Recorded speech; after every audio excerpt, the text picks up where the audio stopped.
Olá, pessoal, que alegria estar aqui com vocês novamente. E o convidado de hoje é o professor Diego Fontes, ele é coordenador da pós-graduação do GRAM Cursos Online, também professor de concurso aqui no GRAM. E também eu vou contar para vocês um spoiler que ele vai ser professor da GRAM Faculdade, que eu já convidei para que ele possa gravar uma disciplina para vocês, e ele já aceitou o convite, então nós teremos aqui o professor Diego na grade da GRAM Faculdade. O professor Diego Fontes, ele é especialista, expert em inteligência. E chamei o professor Diego aqui para que a gente possa bater um papo sobre a questão do uso da inteligência na questão dos crimes, na questão da prevenção. Não é isso, professor Diego? Se apresente para o pessoal. Primeiramente, eu quero agradecer pelo convite. Eu fiquei muito honrado de fazer parte desse grande projeto do GRAM Cursos Online, que é a graduação, que eu tenho certeza que já está mudando e vai mudar ainda mais vidas. Afinal, essa aqui é a casa que muda a vida todos os dias, todos os minutos. Então, muito obrigado pelo convite, minha querida. Hoje a gente vai conversar aqui sobre a inteligência como um recurso valioso de combate ao crime organizado. Para você que está em casa que não me conhece ainda, ela já fez uma breve apresentação, mas na atividade de inteligência eu tenho aí uns 14 anos de atuação, fui da BIM, trabalhei como agente de inteligência lá na BIM, e a ideia aqui é trazer um pouco da minha experiência, da minha bagagem, não só acadêmica, mas também profissional, para trazer um tema aí que é alvo de debate todos os dias no Brasil. Sem dúvida. E é interessante, professor Diego, que a gente trata esse tema da questão da inteligência e também da investigação, que a gente vai ver se são expressões sinônimas dentro de vários dos nossos cursos. A gente tem disciplinas dentro do curso de criminologia, segurança pública, porque realmente a atividade de inteligência ela é primorosa, né, para que se possa desvendar toda essa estrutura desse crime organizado. Mas eu já queria começar fazendo uma pergunta. Será que investigação e inteligência são expressões sinônimas? Eu posso falar que atividade de inteligência e atividade de investigação são iguais? Não. São atividades distintas, mas que se tocam e tem uma zona de confluência muito grande. Inteligência, basicamente, é um assessoramento a uma tomada de decisão. Inteligência é uma das profissões mais antigas do mundo. A gente tem registros, por exemplo, na Bíblia da atividade de inteligência. Se você que está em casa, se você já leu ali o livro de Êxodo, Moisés, quando, antes de entrarem na terra prometida, ele manda os espias, para verem se aquela terra ela realmente tem bons frutos, se tem fortificações, como é que é o povo lá, se é um povo hostil, se é um povo forte, se é um povo fraco. Enfim, aquilo ali é assessorar uma tomada de decisão. Qual a tomada de decisão? Eu vou entrar ou não vou entrar? Como é que eu vou entrar? Qual a melhor estratégia? Então isso é inteligência. Assessoramento de um processo decisório. E nós temos distintos processos decisórios. Temos um processo decisório que é do presidente da República, a atividade de inteligência de Estado feita pela BIM para assessorar as tomadas de decisão estratégica em várias áreas do Estado. E nós temos também assessoramento a tomadas de decisão dentro de uma investigação. Tiago, qual a grande diferença entre investigação e inteligência? Quando a gente fala de atuar no combate ao crime, especialmente no crime organizado. A inteligência, ela não vai produzir provas, elementos, indícios de materialidade ou de autoria. Então a inteligência ela não investiga.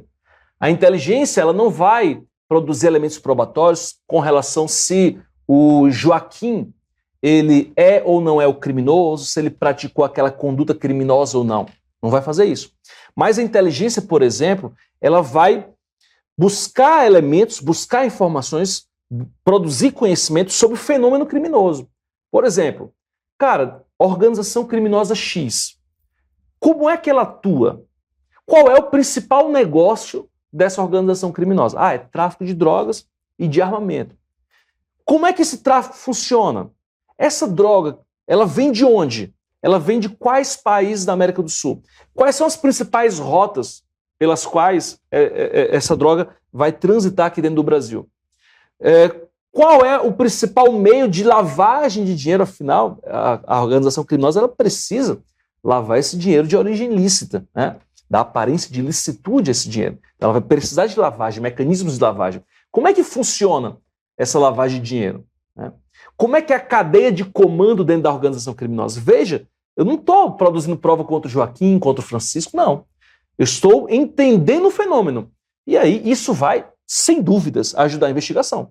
O investigador, antes de decidir quais meios de prova ele vai utilizar, quais meios são mais eficientes, ele vai entender, à luz dos conhecimentos produzidos pela inteligência, como é que essa organização se estrutura. E aí, por exemplo, ele vai decidir se vai pedir uma busca e apreensão, se realmente teria eficiência, se vai ser uma interceptação, né? Então, elas conversam muito, mas elas não podem se confundir, até porque, quando a gente fala de investigação, eu preciso respeitar vários princípios. A gente sabe que, quando fala-se de investigação, o Estado ele é mais poderoso que o indivíduo, né? Obviamente, quando a gente fala de organização criminosa, isso é até questionável, porque os dados reais mostram que a organização criminosa tem muito poder no Brasil. Mas vamos lá, do ponto de vista teórico, o Estado ele é mais poderoso. Então, o indivíduo ele tem verdadeiras garantias, direitos. Por exemplo, eu não posso entrar na casa de uma pessoa para fazer uma busca e apreensão sem uma ordem judicial assinada, sem cumprir essa ordem judicial durante o dia. Ele precisa saber que aquilo ali é uma busca e apreensão, que é o cumprimento de ordem judicial. Eu não posso, por exemplo, chegar na casa daquela pessoa e dizer, olha, eu vim aqui, eu sou agente comunitário de saúde, vim aqui olhar se tem mosquito da dengue, ir lá e produzir uma prova para usar contra aquela pessoa, para condenar, para prender. Não pode ser uma prova ilícita, né? Agora, se eu estou, do ponto de vista de inteligência, fazendo isso para entender a organização, não para condenar aquela pessoa, mas para entender como esse fenômeno funciona, na inteligência isso é possível. Agora, se eu pego esse elemento que foi colhido dentro de uma operação de inteligência e uso na investigação, essa prova é ilícita. Vou dar um exemplo. Nós tivemos no Brasil aquelas grandes manifestações de 2013, jornadas de junho. Sim.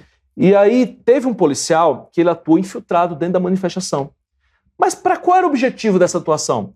Entender como é que a manifestação está funcionando. Por exemplo, cara, eles estão com ímpeto de invadir prédio público. Avisa, olha, protege o prédio público. Protege aí que eles estão querendo invadir aqui pelo anexo. Protege aí, desloca para lá. É um assessoramento ali operacional, né? Para dar uma organização melhor para a sua segurança. Isso é inteligência. Ok, pode fazer. Só que ele foi lá e fez fotos de dano ao patrimônio público, e essas fotos foram utilizadas no processo penal. O que acontece é que infiltração dentro do processo penal precisa de prévia autorização judicial, o que não houve no caso, porque a princípio era uma operação de inteligência. Essas provas foram anuladas quando chegou no STF.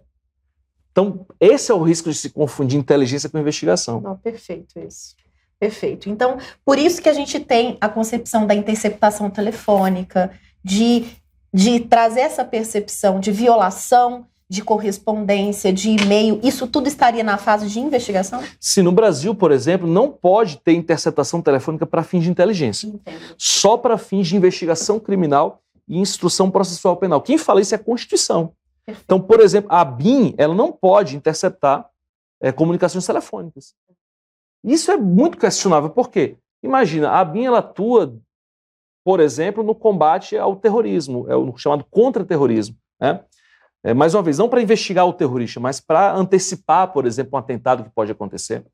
E é muito complicado você atuar no contra-terrorismo sem, por exemplo, fazer interceptação telefônica. A ABIN é uma das poucas agências de inteligências do mundo que não podem fazer interceptação telefônica, porque tem vedação constitucional. E é complicado, né? Porque está no rol de direitos e garantias fundamentais, no artigo 5º, e não tem nem como modificar, porque é considerado cláusula pétrea. Então, só uma nova Constituição, para que a ABIN pudesse, por exemplo, realizar a interceptação telefônica. Nossa, isso é muito bacana. Tem uma outra coisa, professor Diego, também, que eu gostaria de saber, aproveitando, né, gente, que essa sumidade no assunto está aqui. A gente sempre ouve dizer que o crime organizado, ele se compara a uma grande empresa. Não a empresa da venda do seu Manuel, que eu compro lá um pastelzinho, mas uma multinacional mesmo, com todo aparato. É um superlativo falar isso ou é verdade que realmente o crime organizado poderia se assemelhar a essa grande empresa? De forma alguma superlativo. É a realidade. Essa expressão crime organizado ela não vem à toa. Nós tivemos o início do crime organizado, os estudiosos apontam, quando o Brasil cometeu um grande erro, que foi misturar criminosos comuns com presos políticos, especialmente ali na égide do regime militar. E eu juntei crime comum, interesse financeiro, econômico, financeiro com ideologia. E disso aí formou-se um germe aí dentro do universo prisional de uma ideologia de buscar proteger os irmãos, né, como eles se denominam. A partir daí, passou-se a ter uma profissionalização do crime. Nós tivemos no Brasil, e ainda temos, mas tivemos bem mais no passado, organizações criminosas promovendo banho de sangue. Especialmente Rio de Janeiro, São Paulo. Hoje em dia é muito difícil isso acontecer. Por quê? Porque não é bom para os negócios. O crime organizado não quer chamar atenção, a não ser quando ele tem alguma pauta de cunho político. Por exemplo, ele quer reclamar contra as condições nos presídios, como nós tivemos recentemente em Natal, Rio Grande do Norte. Então, quando ele tem alguma pauta política, quando eu falo pauta política, não é eleitoral não, tá, gente? É tentar mudar a política de Estado. Contra a proibição de visita íntima. Quando ele tem alguma pauta dessa, aí ele quer chamar atenção. Mas, quando isso não acontece, quando ele não tem essa pauta, ele quer ficar na encolha, como a gente diz, né? Ou seja, de forma a ter uma gestão empresarial de suas atividades ilícitas. E quando a gente olha aqui para o PCC, né? O PCC hoje é a maior organização criminosa do Brasil, atua praticamente em todos os estados, todas as unidades da federação. No DF ainda não tem estrutura arraigada, mas tem histórico de atuação no Distrito Federal, apesar de ele não ter plantado os pés aqui, muito pela eficiência aqui da Polícia Civil do Distrito Federal. Mas o PCC ele se organiza nas chamadas sintonias. O que são sintonias? São os departamentos do PCC. Eu trouxe aqui um organograma, eu vou pedir para o diretor colocar na tela aí. Gente, isso aqui é uma parte do PCC, tá? Nós temos outras sintonias que não estão aí. A sintonia geral ou final, são os cabeças do PCC. Não tem um único líder o PCC, tá? O Marcola é a liderança mais emblemática, mas ele não é o único líder dessa sintonia geral final. Mas nós temos aí outras sintonias abaixo da sintonia geral final, que são importantíssimas. Eu vou dar um exemplo. Olha só, sintonia dos gravatas. Essa sintonia dos gravatas aqui, o que faz? Olha para mim. Normalmente aqui é o advogado que serve de pombo-correio, levando, porque as lideranças da organização estão praticamente todas presas, né? Mas eles comandam o crime mesmo assim. Então eu preciso de alguém que leve essa informação de dentro do presídio para fora.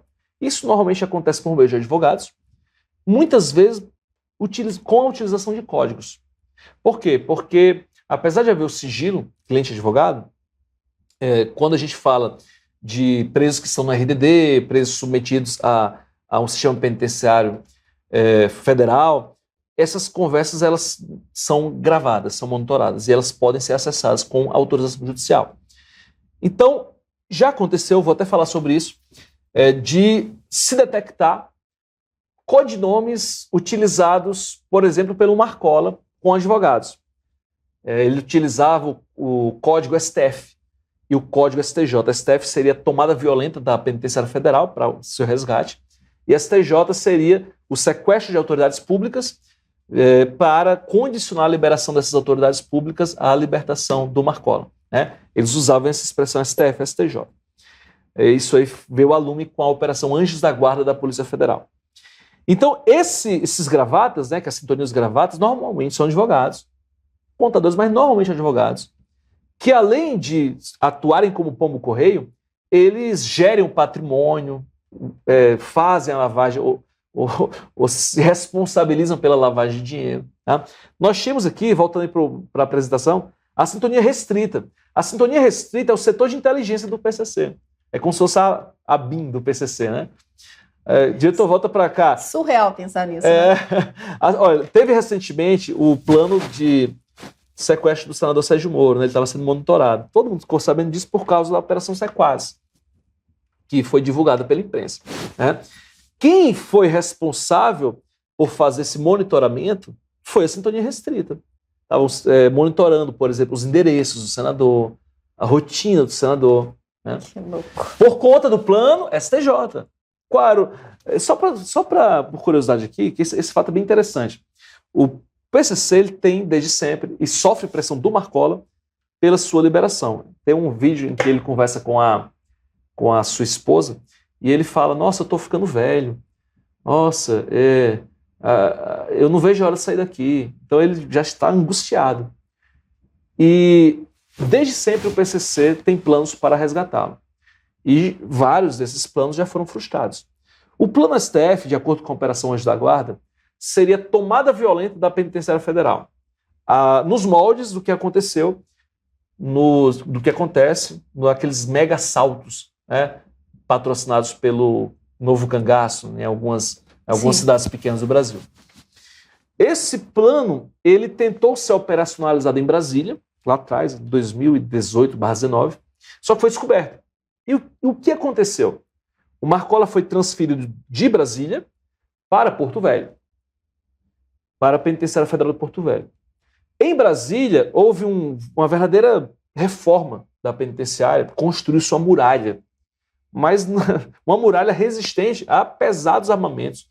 Mudou-se protocolo de segurança com relação a reconhecimento de aeronaves, caso eles tentassem utilizar aeronaves com prefixos falsos, né, como se fossem aeronaves policiais. Acionamento de base aérea, caso fosse necessário, o caça da Força Aérea está aqui em Brasília, saindo de Anápolis em menos de 2 minutos para interceptar a aeronave do crime organizado. Então, houve um verdadeiro aparato na Penitenciária Federal de Brasília, enquanto ele estava lá em Porto Velho. E aí detectou-se planos para ele sair de Porto Velho, ser resgatado em Porto Velho. O que é que fizeram? Tiraram ele de Porto Velho e trouxeram de volta para Brasília, agora recentemente. Ou seja, isso meio que forçou o PCC a não ter outra alternativa, já que hoje a Penitenciária Federal do Brasil é praticamente indevassável, né? Ela é uma das mais seguras do mundo. Forçou praticamente o PCC a lançar a mão do plano STJ, que é o que? Sequestrar alguém, uma autoridade de muito prestígio, e dizer, olha, se vocês não libertaram o Marcola, eu vou matar essa autoridade. Agora você imagina, caso o Sérgio Moro tivesse sido sequestrado. Eu estou falando do sequestro do principal opositor político, ou um dos principais, daquele que hoje é presidente da República. Verdade. Imagina o caos que geraria no Brasil.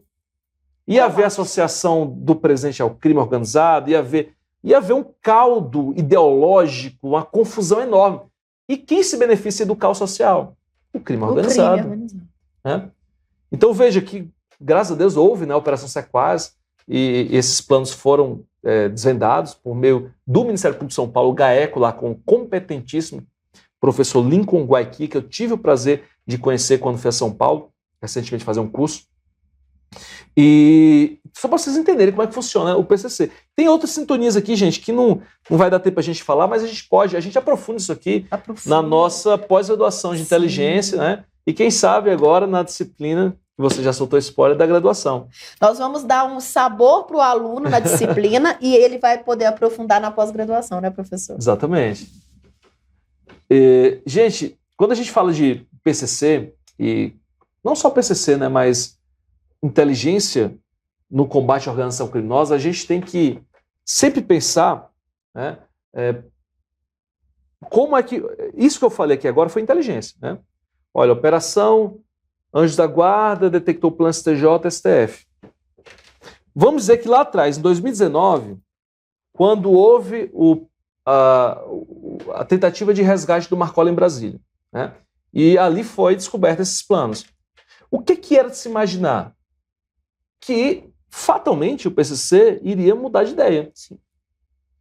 Era uma coisa óbvia. Porque se eu não consigo, eu tento e não consigo tomar violentamente a penitenciária, o próximo plano é sequestrar autoridades. Então aí entra a inteligência, e a inteligência ela vai consumir o material da investigação para entender e prospectar o futuro. Perfeito. Porque a inteligência ela tem que pegar todo o conteúdo da investigação, e muitas vezes é pegar ali inquéritos, documentos investigativos de 10 anos para trás, e vai, cara, como é que essa organização que nós era no passado, como é que ela foi evoluindo? Como é que houve a sucessão de comando, como é que ela foi se estruturando, como é que essas sintonias foram surgindo, quais são os principais planos hoje, se isso der errado, o que é que pode acontecer no futuro, com a ideia de você não só antecipar ameaças atuais para o tomador de decisão, mas também prospectar o futuro, para o Estado estar preparado. Por exemplo, inteligência artificial. A gente tem que começar a se preparar com o fato de organizações criminosas utilizarem inteligência artificial. que hoje está sendo amplamente utilizada, não pelo PCC, mas para cometimento de outros crimes. Inclusive, professor Diego, a gente tem na nossa grade de curso defesa cibernética, e a gente trata em uma disciplina específica sobre a questão de invasões de organizações criminosas. Esses crimes mesmos, as questões das entidades públicas, da segurança pública, para desprover essa proteção do sistema. Então é muito interessante, porque se a gente analisar, isso é uma visão leiga, tá, professor? Por favor, me perdoe se a comparação estiver abaixo aí.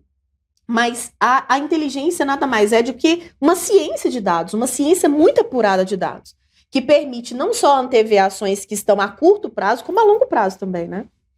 A inteligência, ela trabalha com ciência de dados, mas ela não é só isso. Por quê? Inclusive, a gente tem acho que umas 3 horas de aula só para desvendar o conceito de inteligência, porque existem vários conceitos de inteligência. Não existe um conceito uniforme. Isso tudo tem na pós? Tudo tem na pós. Adoro. Mas tem um cara que o nome dele é Abraham Chelsky, né? Ele fala o seguinte: olha, se eu pudesse dissecar a nota essencial, o elemento que distingue a inteligência de outras atividades, o que seria? Porque existem vários conceitos, mas eu tenho que saber o que sempre vai ter. O que distingue a inteligência da ciência de dados? Por exemplo, você fez uma belíssima pergunta. Aí ele falou, é o sigilo. Sigilo. Porque, de fato, nós temos aqui cursos de ciência de dados, existem analistas de dados fantásticos, a inteligência faz isso. Mas qual a diferença de um mero analista de dados? Mero não, gente, não estou querendo desvalorizar a profissão, mas de um analista de dados de uma ostensivo, que atua ostensivamente em outra área, uma área organizacional, por exemplo, um analista de dados do GRAM. Sim. Nós temos analistas de dados aqui que são fantásticos, que fazem com que a gente entregue uma melhor preparação para você estar em casa. Mas qual a diferença de um analista de dados aqui do GRAM para um analista de inteligência? Porque o analista, o produto do trabalho dele é sigiloso. Por mais que os elementos não sejam. Nossa, que lindo isso, né? Por mais que os elementos não sejam. Porque, por exemplo, eu posso trabalhar com fontes abertas. E eu trabalho lá no Senado Federal, né? A gente trabalha numa casa política, e a gente pode trabalhar com elementos e fontes abertas. Por exemplo, vai ter uma grande manifestação. E eu não fiz ali nenhuma operação sigilosa, nenhuma operação de inteligência. Tá? Não segui ninguém, não fotografei ninguém, não fiz nenhuma operação secreta, nenhuma operação sigilosa. Mas a leitura do profissional de inteligência, daqueles acontecimentos, é diferenciada. E essa leitura, por exemplo, olha, quais são as principais lideranças? Em eventos anteriores, como é que essas lideranças se comportaram? Qual que é o ânimo atual desses manifestantes? Essa leitura é uma leitura com as lentes da inteligência. Tanto é que se esse documento, digamos que eu faço um relatório só com fontes abertas, e se esse documento vaza, eu tenho um grande prejuízo. Perfeito. Não só porque aqueles manifestantes talvez vão se inflamar mais ainda, a própria imprensa vai fazer uma grande divulgação, vai gerar um certo constrangimento público, porque aquele documento é sigiloso. Perfeito. Tá? Percebe? Então, lógico, a inteligência ela faz operações. Existem operações de inteligência que trazem esse elemento sigiloso, mas nem sempre. Muitas vezes o que o profissional de inteligência faz é análise de conjuntura. Perfeito. Principalmente hoje, quando você tem muitas das atuações feitas dentro de mensageria, WhatsApp, Telegram, e você não consegue entrar dentro daquele grupo, né? Se infiltrar ali naquele grupo. Você não consegue. Mas você pode analisar a conjuntura. Você pode analisar, cara, está degringolando, as massas estão inflamadas. Né? O dia 8 de janeiro, por exemplo, né? Existiu, para todo mundo, quem estava em casa viu, os vários alertas que a Polícia do Senado fez, que motivou, inclusive, o presidente do Senado ligar para o governador do Distrito Federal. Gente, ali foi análise de conjuntura. Não tinha ali operação, análise de conjuntura. Cara, os fatos que acontecem, chegando gente, o cenário, não posso aqui falar muita coisa, mas é análise do profissional de inteligência. Tá? E a inteligência muitas vezes só vai ter isso. Vou te falar, invasão do Capitólio. Isso está no relatório público, que está no site do Legislativo americano. Tem um relatório público, eu li esse documento. Do Serviço de Inteligência, né?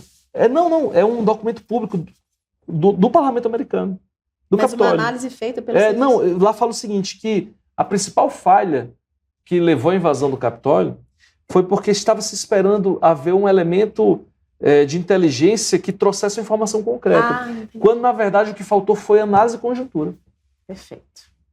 Porque ali também era uma situação em que eu tinha um presidente que questionava o processo eleitoral. Interesse político. Interesse político. Eu tinha uma divisão muito forte do eleitorado, uma eleição muito acirrada. Sim.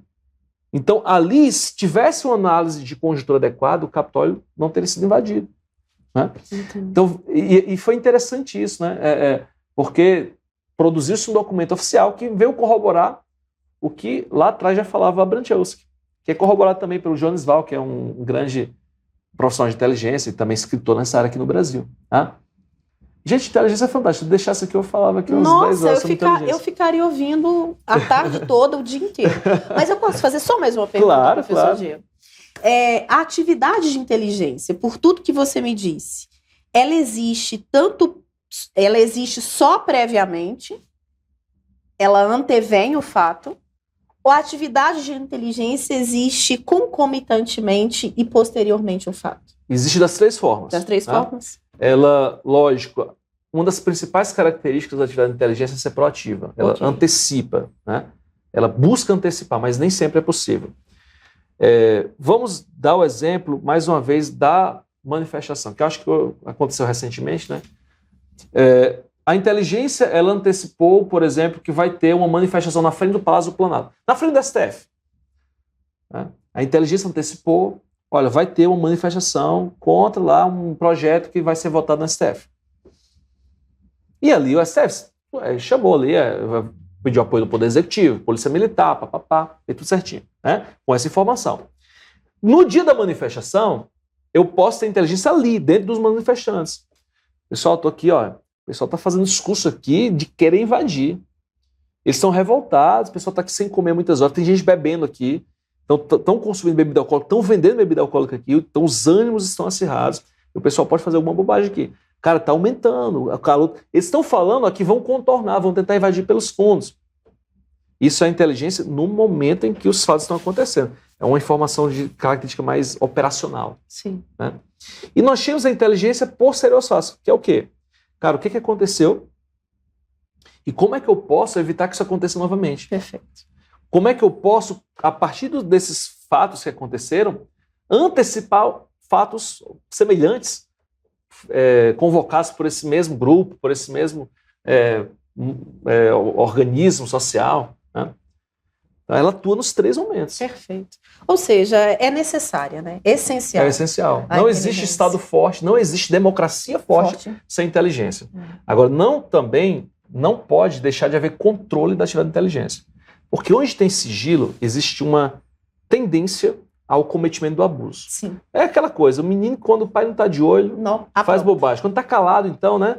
O ser humano tem sigilo, há uma tendência. É verdade. Até porque mexe com verba secreta, isso, que é uma verba que é uma verba operacional, tem menos controle. E sobre a égide do sigilo, ele justifica a não transparência. A não transparência. E nós vivemos no passado muitos casos aqui no Brasil, recentemente, né? Quando falo recentemente, a nossa década, né, não faz tanto tempo assim que nós tivemos no Brasil abuso na área de inteligência. Do ponto de vista histórico, isso é quase nada. Fato. E é essencial um controle público e democrático, mas um controle que funcione. Por isso que é essencial que as comissões, especialmente a SECAI, que é a Comissão de Controle das Atividades de Inteligência do Congresso Nacional, é uma comissão mista de parlamentares, senadores, deputados, que ela realmente seja efetiva. E um dos temas que a gente debate na pós, tem uma disciplina que é só sobre controle da atividade de inteligência. A gente vai entender quais são os modelos internacionais, né? Como é que ela existe no Brasil. A gente vai entender se ela funciona e se não funciona, por que não funciona e como é que ela poderia funcionar melhor. Nossa, que sensacional.